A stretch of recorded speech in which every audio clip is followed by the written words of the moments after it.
Boa noite a todos. Boa noite. Hoje, 9 de março de 2020, estamos nós reunidos para estudarmos a obra há 2000 anos. Estamos finalizando o capítulo 2, intitulado Um Escravo. Nós estamos naquele momento decisivo, nós comentamos bastante a semana passada, aquele encontro do pai de Saul, o nosso André de Gioras, e o senador Públio, em que o pai de Saul foi até o senador solicitando que entregasse o filho. E o senador bateu firme, informando que não iria, em hipótese alguma, como ele ousava interferir na decisão de um senador.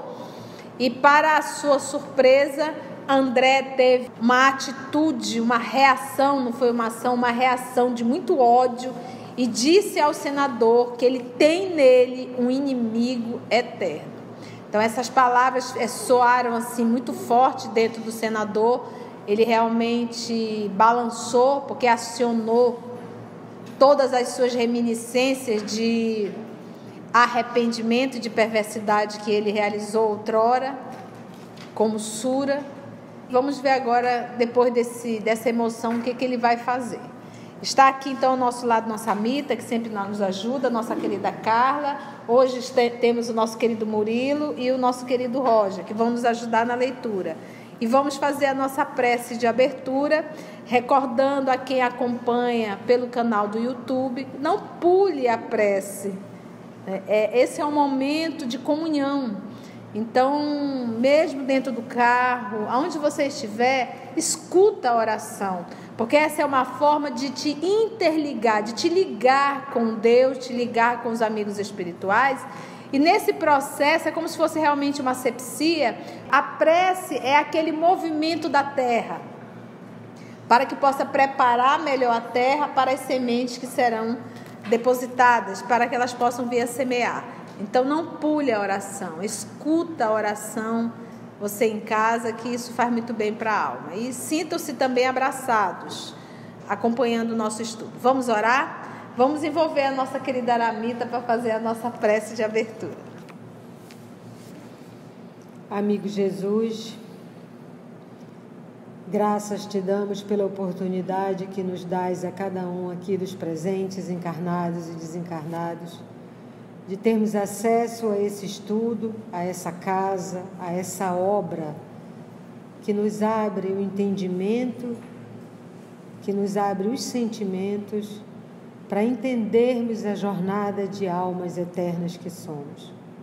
Ajuda-nos, Jesus, a compreendermos e a solidificarmos esses ensinamentos de que a vida não é só aqui, que a única coisa que perece é o corpo, que cada jornada é solidária uma à outra e que, se nós queremos melhorar o nosso amanhã, devemos começar desde hoje uma plantação diferente, começando pelos pensamentos, modificando os sentimentos e testificando o teu evangelho de amor. Ajuda-nos a ficar contigo, porque sabemos que tu estás conosco hoje e sempre, que assim seja. Então vamos lá. Só voltar, logo depois da discussão, o André de Gioras já saiu, retirou-se do gabinete com a solução mental da questão em foco, ordenando que trouxesse o jovem Saul à sua presença, com a urgência que o caso requeria, a fim de recambiá-lo à casa paterna e modificando dessa forma as penosas impressões que havia causado ao pobre André. Suas ordens foram expedidas sem delongas, todavia, esperava-o desagradável surpresa, com as informações dos funcionários a quem competia a providência de semelhante serviço. Então, ele se arrependeu e mandou uma ordem que verificasse onde estaria Saul para soltar Saul. O jovem Saul desaparecera do cárcere, fazendo crer numa fuga desesperada e imprevista.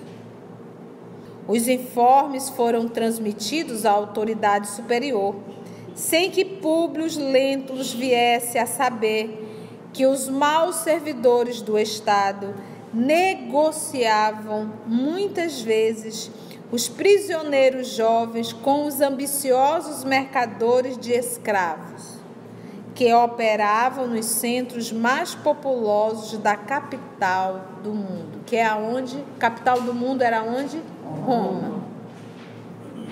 Então, olha só, uma vez transformado em escravo, preso, dali ia ser morto as galeras, ninguém estaria lá para estar dizendo, fulano fazendo presença.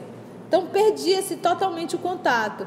E aí, o que acabou acontecendo? As pessoas, as criaturas, os irmãos adoecidos, vendiam venda de seres humanos para serem escravos.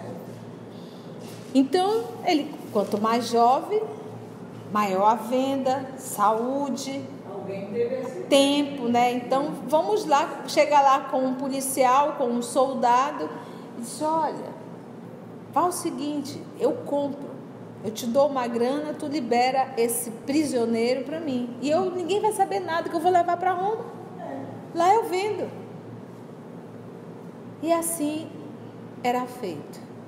Então, em verdade, eles diziam, para dar satisfação, que os prisioneiros haviam fugido. Mas, em verdade, não houve uma fuga, houve um direcionamento.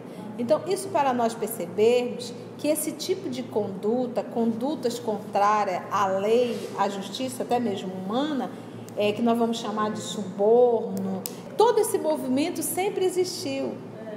E durante algum tempo ainda vai continuar existindo, que é a pessoa que não tem princípios básicos realmente. Não tem. E isso é em todas as áreas.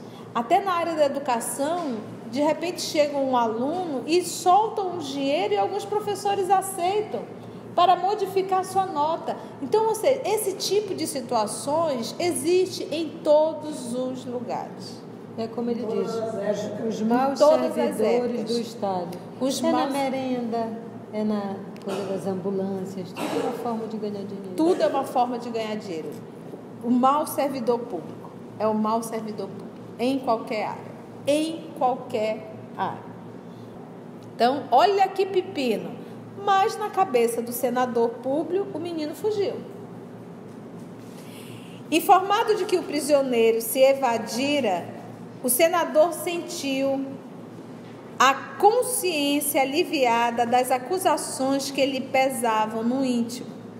Afinal, pensou, tratava-se de caso de só menos importância, porquanto o rapaz, distante do cárcere, procuraria imediatamente a casa paterna e, consolidando sua tranquilidade, expediu ordens ao dirigente do serviço de segurança, recomendando se abstivessem de qualquer perseguição ao foragido, a quem se levaria oportunamente o indulto da lei. Então, em verdade, o rapaz se transformou em um escravo. E o senador está achando que ele simplesmente fugiu. E ele ainda deu uma regrinha, né? Só menos importante. Só menos importante. Deixa, ele vai voltar lá com o pai, está tudo resolvido. Não vai acontecer nada, né? Mas isso foi para aliviar a própria consciência. Qual seria o movimento dele? Se ele se abstivesse desse momento do orgulho. Quero saber desse prisioneiro, quero que atrás diligência, quero saber tudo. Entendeu? Então, o que ele fez? Ele, mais uma vez, a segunda falha do senador. 3 falhas consecutivas. Primeira, ter sido tão cruel e sem ter verificado a veracidade do que então o seu capitão falou para ele, que aquele rapaz seria o responsável pela pedrinha pequenininha que caiu no rosto da Lívia, que ela se assustou. Primeiro ponto, primeiro erro. Segundo, a segunda oportunidade que ele teve. O pai do menino veio muito humilde, solicitou, pediu, implorou. Ele mais uma vez atendeu o orgulho e a vaidade. Lembra que ele já está com um telhado de vidro. Ele já reencarnou no cheque especial. Lívia veio para ajudá-lo. E ele sabe que ele necessita urgentemente ser bom. Deixar esse movimento de autoritarismo. Tá, segunda falha, caiu. Terceira, obteve a informação que ele fugiu. E aí? Faltou humildade. Chama o pai. Ele tem autoridade, ele podia trazer o André. Soubemos que o seu filho fugiu. Ele não está mais aqui. Eu voltei atrás. Mas ele não podia fazer isso. Como que o senador vai fazer isso? Então ele perdeu 3 oportunidades. Uma chance. E não pensa que essas oportunidades foi um mero acaso da vida. Não. Não era um mero acaso da vida. Isso eram as provas do senador. Que ele tirou 0 em todas as provas. E é prova pequenininha. A prova era o quê? Vamos treinar o seu orgulho, a sua vaidade e o seu autoritarismo. Vamos colocar em xeque. E não era nada grave. Era uma pedrinha no rosto da esposa. E veio toda, como dizer assim, a revisão, né? Ele lembrou o sonho, tudo. Tudo antes. Preparou, lembrou de tudo, da sua reencarnação, todo o processo, tudo. E ele conseguiu tirar 0, 0 e 0. O caminho de Saul, todavia, fora bem outro. Em quase todas as províncias romanas funcionavam terríveis agrupamentos de malfeitores que, vivendo à sombra da máquina do Estado, haviam se transformado em mercadores de consciência. Vivendo à sombra da máquina do Estado. Mudou? Não mudou. Mudou só o estilo. Só o estilo, né? Transformado em mercadores de consciências. O moço judeu, na sua juventude promissora e sadia, fora vítima dessas criaturas desalmadas, porque para que houvesse todo esse mercantilismo, alguém de autoridade anuiu, alguém autorizou, alguém calou o bico. Mas, obviamente, calou, porque também está se beneficiando disso. Eu acho que o único ingênuo nessa história é o público que veio de longe e não estava a par do que estava acontecendo. Ele não sabia. Das falcatruas do Estado. Que é isso que a gente tem que entender. Às vezes a pessoa está no poder, mas às vezes ela não dá conta de saber tudo o que acontece, não. Principalmente. Não tem como, gente, não tem, não consegue. Determinado nível de comunicação. Não chega, não tem como. Quando você vê, estourou a bomba. O moço judeu, na sua juventude tão promissora e sadia, fora vítima dessas criaturas desalmadas. Vendido clandestinamente a poderosos escravocratas de Roma, em companhia de muitos outros, foi embarcado no antigo porto de Jope, com destino à capital do império.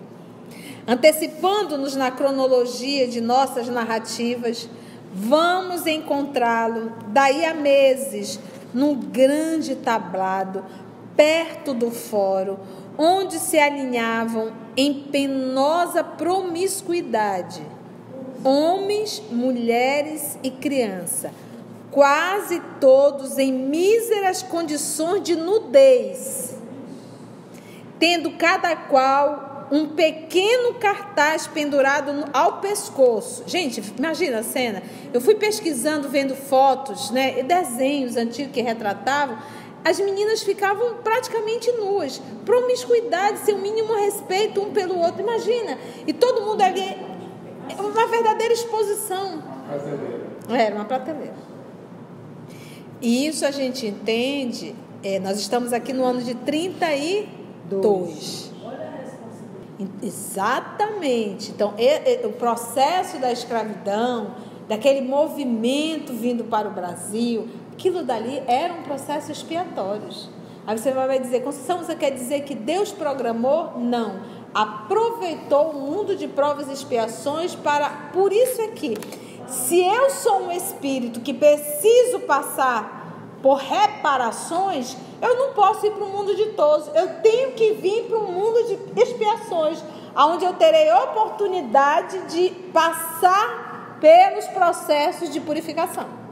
Você acha que essa pessoa que estava negociando, vendendo, ganhando dinheiro em cima de um outro humano, você acha que não vai ter que espiar? Vai ter que espiar, sim. Então, olha só. Foi embarcado no antigo porto. Penosa promiscuidade, homens, mulheres e crianças, quase todos em míseras condições de nudez, tendo cada qual um pequeno cartaz pendurado ao pescoço. Olhos chispando sentimentos de vingança. Pensa os olhos deles saindo faíscas assim. Lá se encontrava Saul, seminu, um barrete de lã branca a cobrir-lhe a cabeça. Aí você não sabe o que é isso, acho que o Emmanuel está enfeitando. Não. Esse barrete de lã branca cobrindo a cabeça queria dizer que este escravo era rebelde. Era a simbologia que era para identificar, como eles chamam, não digo a matéria, mas o objeto a ser vendido, a mercadoria. Indócil, rebelde, a cobrir-lhe a cabeça e com os pés descalços, levemente untados de gesso. Isso queria dizer que ele era de outra localidade. Entendeu? São particularidades que só realmente quem entende para escrever. Junto daquela massa de criaturas desventuradas, passeava um homem de ar ignóbil e repulsivo, que exclamava em voz gritante para a multidão de curiosos que o rodeava, o vendedor: cidadãos, tende a bondade de apreciar.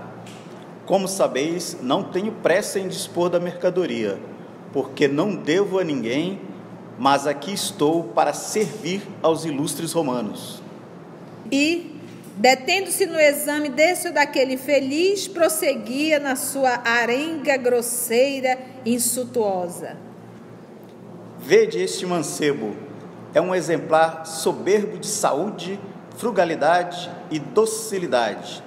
Obedece ao primeiro sinal, atentai bem para o aprumo da sua carne firme. Doença alguma terá força sobre o seu organismo. Examinai este homem, sabe falar o grego corretamente e é bem feito da cabeça aos pés. Já pensou? Eu digo que às vezes algumas mulheres e alguns homens se colocam na prateleira, como se fosse um objeto para vender partes do próprio corpo. É esse exibicionismo. Então, isso também é uma forma de comercializar-se. Eu acho que o corpo ele tem que ser respeitado, guardado, mas não exibido. Você vê algumas imagens na televisão, mulheres se colocando de uma tal forma, essas danças promíscuas dá vontade, dá náusea, de você ver o movimento ridículo em que até crianças, infelizmente, são estimuladas a fazerem e todo mundo acha lindo e acha belo. Então, a que nível nós descemos a arte de dançar? E as roupas, desapareceu tudo, não é mais saia, agora tiraram saia, é um short que não é mais short, e você fica a olhar e dizer, meu Deus, que prateleira nós transformamos a nossa vida, né? Como se nós fôssemos objeto para que as pessoas possam passar e fiquem admirando aquilo que nós gostaríamos de vender. Então, o autorrespeito é de fundamental importância. E a gente vê esse movimento aqui, ele se colocando, infelizmente, sendo colocado como uma mercadoria. Uma mercadoria. E alguém ali falando, fulano de tal, assim assado, corpo maravilhoso, forte, está vendendo. Está vendendo. A gente hoje usa, a gente tem tanta necessidade de ser um objeto, uma matéria, algo que a gente usa as redes sociais para isso.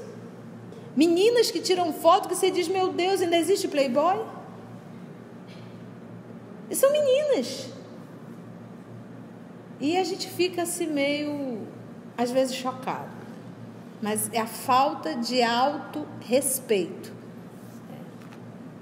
Nesses pruridos de negocistas, continuou a propaganda individual em face da multidão de compradores que o assediava, até que tocou a vez do jovem Saul, que deixava transparecer no aspecto miserável os seus ímpetos de cólera e sentimentos tigrinos, que é de tigre mesmo. Ainda há pouco ele falou de 2 outros escravos, vamos usar o termo, 2 homens que estariam sendo vendidos, um grego que sabia falar grego, outro muito dócil. Agora ele vai falar de Saul, que parece que seria um ser que não seria muito comum para aquela região. Lembra que ele é judeu. Atentai bem neste mancebo, acaba de chegar da Judéia, como o mais belo exemplar de sobriedade e saúde, de obediência e de força.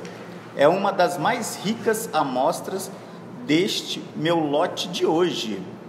Reparai na sua mocidade, ilustres romanos.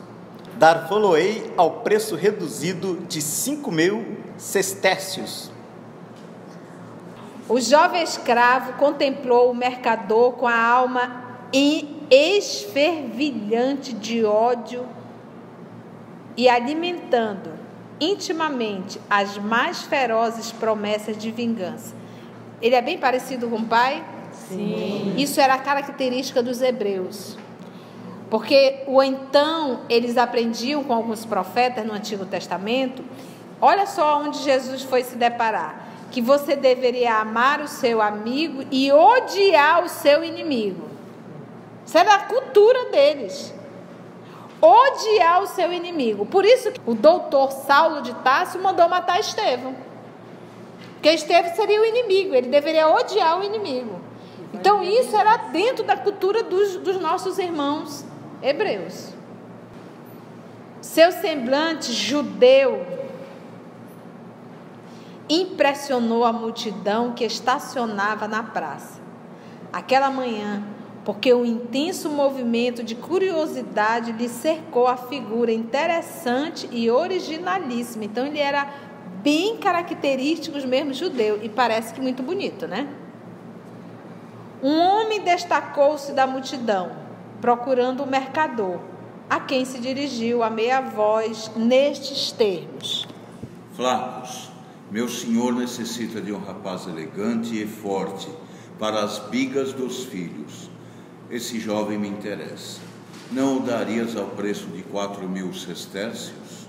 Você já pensou para você estar na feira comprando cheiro verde? Faz 3 por 5?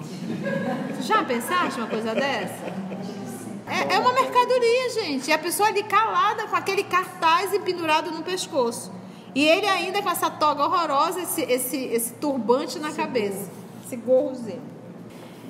Então vamos lá, o jovem escravo, então apareceu esse rapaz, Flacos, vamos ver, ele fez uma proposta de 4.000 sestércios. Vamos ver se vai ser aceito. Vamos falar. Murmurou o outro em tom de negócio.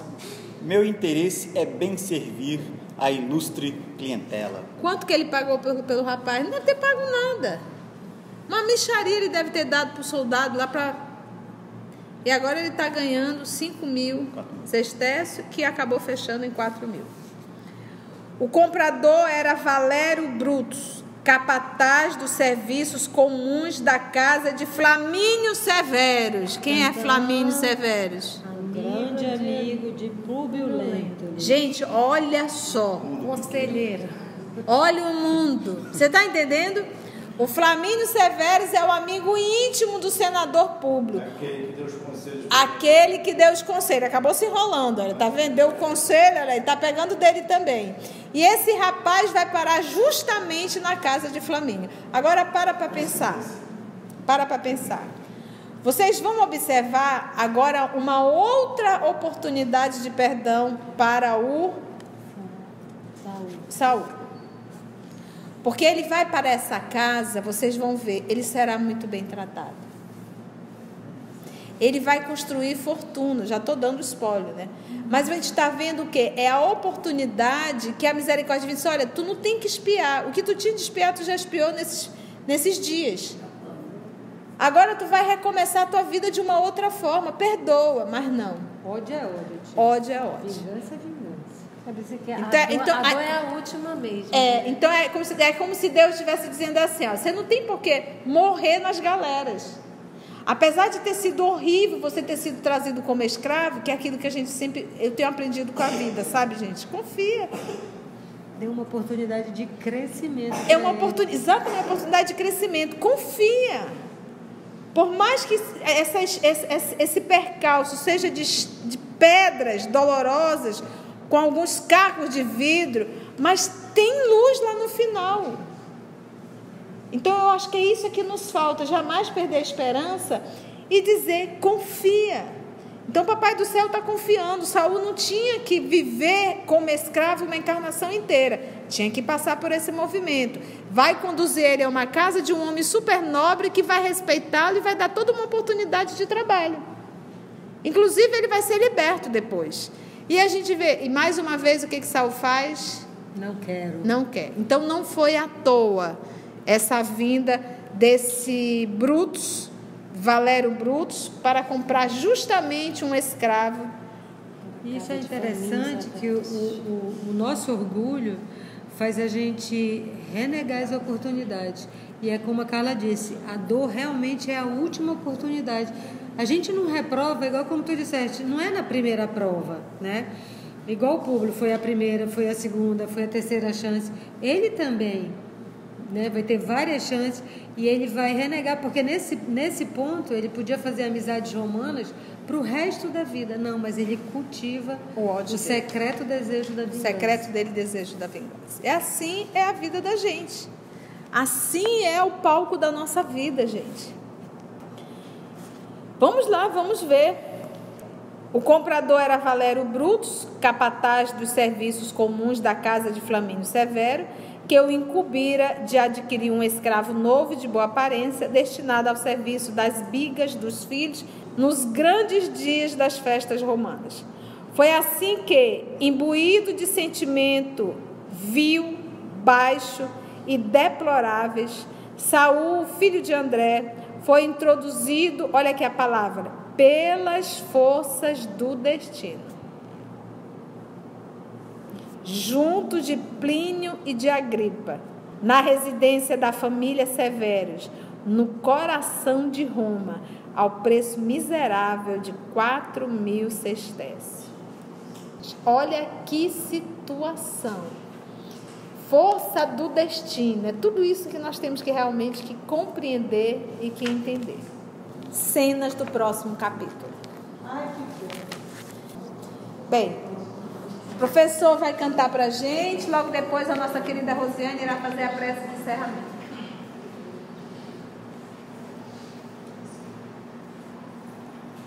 Noite calma, sozinho em prece, minha alma pede a ti, Senhor, a paz do mundo, sorriso franco que seca o pranto do sofredor. E agradece o dom da vida e a alegria de te encontrar, e agradece o dom da vida e a alegria de te encontrar.